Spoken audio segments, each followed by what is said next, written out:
What's up, it's Kainu back here again for another video. Today we're going to be checking out the interview with Rainn Wilson. Apparently The Office did not make him happy, which I didn't know about. Without further ado, get into it. Was when I was reading about your time at The Office, which by the way I have to say is my favorite show of all time. Should probably say that. I'm sure that's the case for a lot of people. Wait, are you saying right now that the US office is better than the UK office? Yes. Wow. Yes. Damn, that's a bold claim. Hear that? It is maybe because there was more of them. There's a hell of a lot more of them. So I watched honestly when I was going through a difficult part in my life and I was building my businesses. I was shoplifting food because I was so broke at this chapter of my life. And I had this beat up laptop where I had to like solder the charger because I couldn't afford the £10 to buy a new one. It was the only thing I watched. And I watched it for about 2 years. So obviously I just kept going back and back and back. It was, you talk in chapter 10 about the 7 pillars of spiritual revolution. And but he has a book. What is it called? Soul Boom, Why We Need a Spiritual Revolution. Okay. All right. So he's trying to promote his book. It spread a whole lot of joy in my life. A whole lot of joy. And I don't watch TV, to be honest. I don't watch TV, movies, don't really watch any of it. These guys all know. But The Office, I watched. I don't think there's anything else. That's the weird thing about The Office. But let me pause it one more time.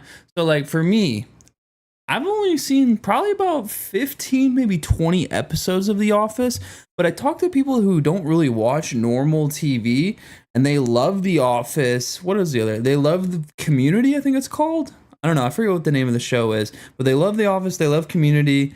They love Bob's Burgers. It's like very like niche type shows. I don't know how to explain it. I read about your experience on the show. There was a real sense of also Modern Family too.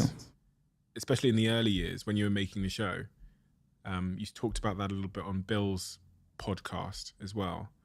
When I was in The Office, I spent several years really mostly unhappy because it wasn't enough. Yeah. Well, first of all, I'm so glad that you enjoyed The Office. And I just need to speak to how deeply gratified I am, and all of us are, that The Office has brought so much serenity and peace and love and upliftment and inspiration to people. I mean, getting on a TV show is one of the hardest things in the world. And then getting on one that lasts is a really hard one. And then getting on one that lasts and is good.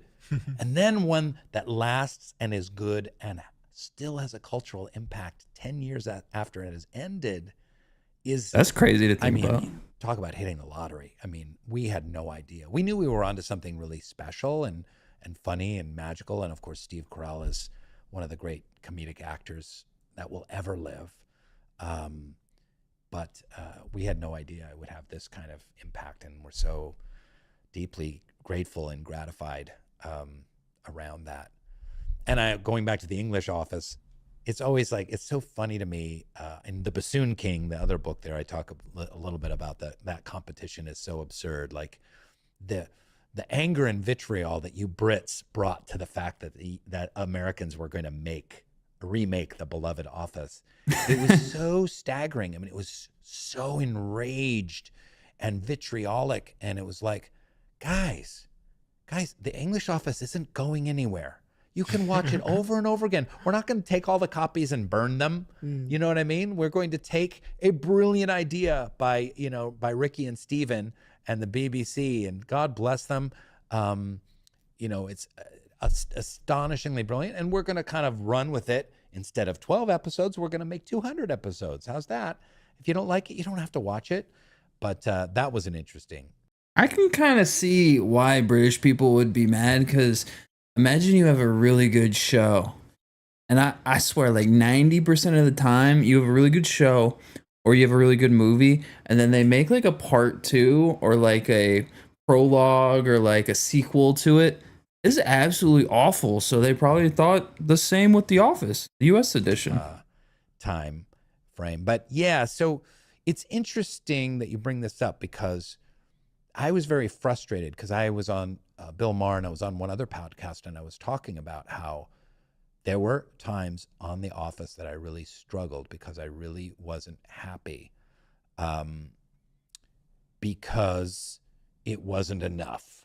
Here I was on the greatest job that I could ever imagine, beyond my wildest dreams, of that geeky chess playing, bassoon playing kid from suburban Seattle that, you know, walked around like a pimply serial killer, that I would be part of one of the great TV shows of all time. I mean, give me a break. And here I was getting paid like millions of dollars and playing one of the most memorable characters. And I'm getting nominated for awards, and I'm working with the most beautiful family of actors and writers imaginable.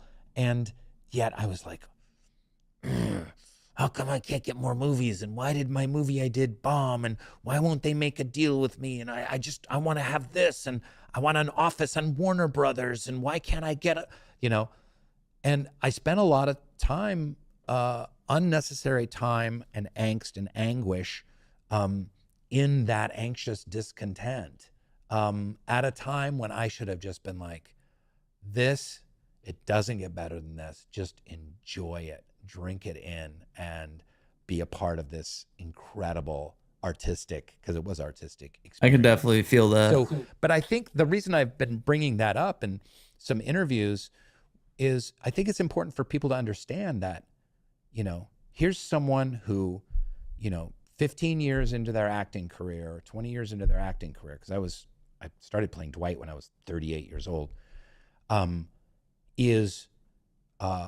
has officially made it. Yeah. And they're still unhappy. And that is so human. It's so quintessentially human.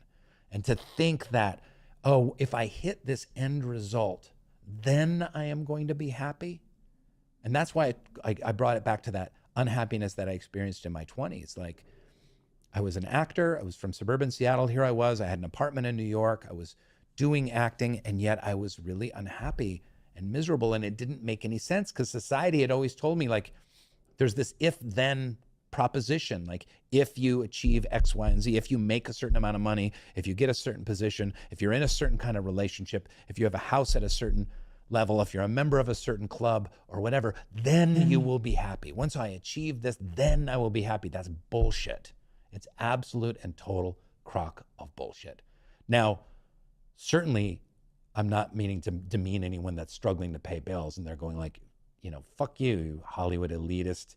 You got millions of dollars in the bank, and you don't have to worry about, you know, paying the bills. I was there, you know, I was having to worry about, you know, paying the bills, and it was a struggle for the, you know, first 15 years of my career. So I've been there. I know what that's like, and I honor that. So you certainly want to make enough money it does take an incredible pressure off your shoulders once you have achieved that. But to think that then you're going to be happy, I mean, you've interviewed a lot of millionaires and a lot of successful people. Like, how many of them are really fulfilled, deeply fulfilled and happy? What would I have had to have done to have gotten Rainn at the height and the peak of that success, even when it was going, to be in the moment? I'm gonna pause it right here. I can definitely vibe with what Rainn Wilson is saying, because me personally, like, I've been at this YouTube thing for like 2, maybe 3 years, and it's not, you know, getting to where I want it to be personally, but like, I'm growing at a good pace, and you always like feel to yourself like, I want more, I'll be happy if I get more. But like, at the same time, like, I'm good. Like, I work a good career, I have a good job, like, my life is great, but I definitely feel it down in the pits of my stomach, like, I need more, and it's hard to like satiate that sometimes. Well, let's keep playing and to enjoy it for what it was, because it's not just you, it's all the people that are listening now that are in jobs. They've just got that promotion, and now they're thinking about becoming a director or a CEO, that they too are deferring the happiness off to the future behind some goal. What can we do in the moment to just like enjoy life today, bring our happiness into the now? If you always think your happiness, I feel like you got to enjoy the hard work. What would I have had to have enjoy said the to you effort to get you to snap out of that? That's a great question.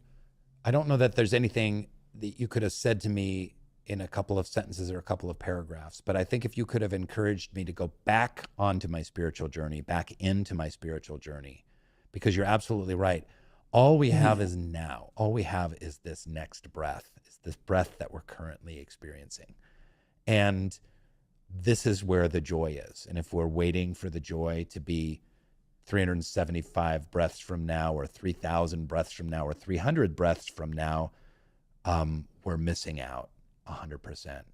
And I think gratitude has a great deal, because one of the cures for chronic dissatisfaction, the cure for dukkha is gratitude. And I would have been to Rainn, one of the things that would have been really helpful is like, Rainn, you need to start every day with 10 things you're grateful for. It's like, I'm grateful for Jenna Fisher and John Krasinski and Steve Carell, and I'm grateful for a nice paycheck and a healthy son and a beautiful wife, and I'm grateful for, you know, the fans of The Office and the fact that I get to, you know, I've trained as an actor my whole life, and I get to use those skills and tell wonderful stories and make people laugh. Like, if I could have stayed hooked into that, and I did get hooked back into that. I'm describing a period of like 3 to 4 years where I was really struggling with that. And then I came around. Does it rob you of your ambition though? This is a question I always used to mull with myself, because that Rainn that wanted more versus the Rainn that, I guess, I'm grateful for what I have. Is one more or less ambitious than the other? Yeah, that's a great question. And I don't know the answer to that, because there is, did my chronic dissatisfaction fueled my spiritual drive and also fueled my career drive and my ambition, because I was like, it answers itself. Disenchanted and disaffected, that I wanted more. I wanted more opportunities. I wanted more money. I wanted more knowledge. I wanted more wisdom. There's a drive there that can be healthy, and a drive there's an unhealthy aspect to it. So I don't really know the answer to that. I think for now, when I look in my life, like, I still have great ambition. Like, I still want Soul Boom as a brand. I'm just kind of starting to think about like how to expand that as a brand. I still want to act in movies. You know, I want to direct. I want to maybe create companies. You know, I created Soul Pancake, maybe create another company or something like that. And there's a lot I want to do. But I'm hoping to bring the best aspects of myself toward that ambition. And for me, that has to do with service and God, and utilizing myself, my God-given talents and faculties, and maximizing those, and living in God's will. I'm sorry to get all hippy-dippy religious now, but to me, that's what's driving me now. But it's, as long as we're in the battle of the ego, and that's the most ancient, right, human spiritual struggle, is the battle of the ego. And psychologists talk about it, and prophets talk about it, and gurus talk about it, right? So as long as we want to promote the self and the self-will and ego satisfaction, we'll never be happy. Are you happy? I am. Yeah. Happy is the wrong word, but whatever it is you mean by happy, I have. So after watching that little interview right there, I thought that was going to go in a completely different direction. I thought it was going to be more of like, okay, I'm on The Office, and The Office is an entertainment show. I don't feel like I'm fulfilling my purpose just entertaining people. I want to help people. I thought that's the way that this interview was going to go. This definitely gave me a completely different perspective that I didn't even see coming.